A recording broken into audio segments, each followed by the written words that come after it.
Okay guys, so nandito tayo ngayon sa ating Hilux Conquest 4x2. Meron tayong features dito na Eco Mode and Power Mode.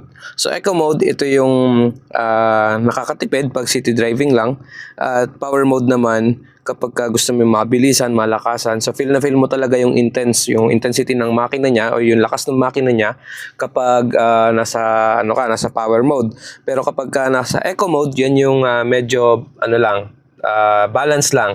Makikita nyo sa dashboard and naka-eco mode siya. So, paano siya i-turn as power mode? So, pipindutin mo lang siya ng isang beses dito.